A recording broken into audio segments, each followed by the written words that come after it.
Good evening to everyone. Mega love shout out. This is Babaeng Pinagpala.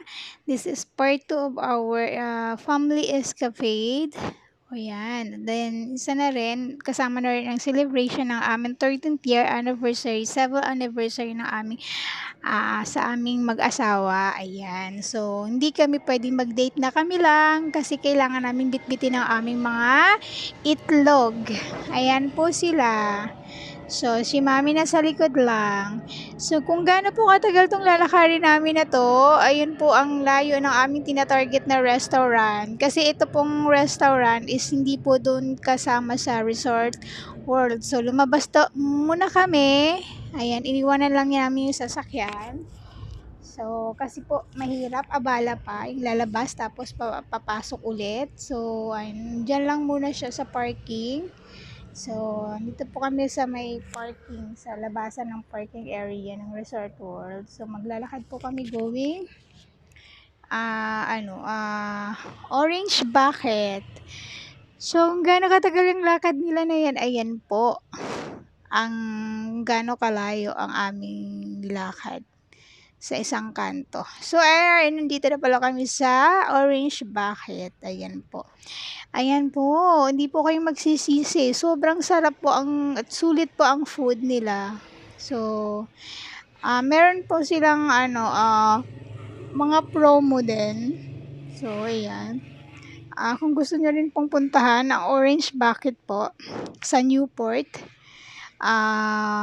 Malapit lang din naman siya sa Resort World. Konting lakad lang. Konting exercise na lakad. So, sa gusto po, interesado po dito sa Bucket Orange, masasabi ko lang po masarap. And then satisfied po kami at saka madami po ang isang order.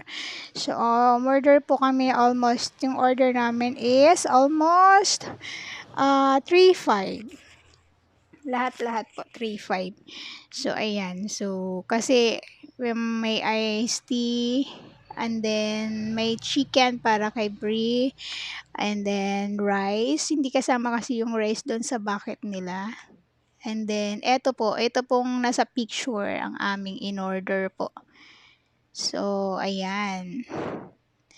Mega love shout out everybody. So, masarap. Sobrang satisfied. Ito po ang sobrang dami po niyan. Ayan. Sobrang dami. Isang bucket nga. So, ayan. Picture muna bago kami umalis. Picturean muna yan.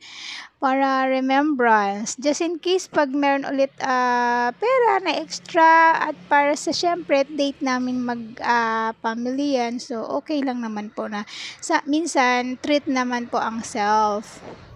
Sabi nga nila, treat yourself. Ayan po. At saka bumalik po ulit kami sa Resort World. Doon kami po nanood na yan. Bumili na kami ng ticket sa movie. Ayan, nandun na nga sila sa loob. Ayan, popcorn. Ayan.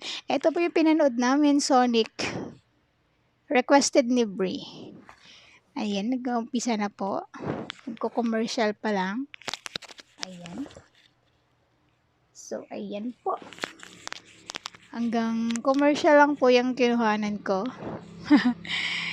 Ayan po sila. So, ngayon tapos na po kami mag-watch. Ayan po, pauwi na po kami. Almost 11 o'clock na. 11 o'clock na ng gabi. So, ayan, kami na lang naglalakad dyan. Ayun mo, nag-i-enjoy pang aking dalaga. O, diba?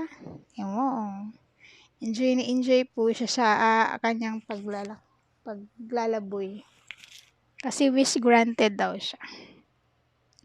Ayan po. So, sana nag-enjoy po kayo. Ayan, naghintay pa si Daddy dahil galing po kami sa CR ni Brie. Bago kami umuwi, kailangan namin muna mag-umihi. Kasi medyo malayo-layo po ang Pateros. Kaya, ayan. So, charan! Konting lakad po kami at palabas na po kami ng movie.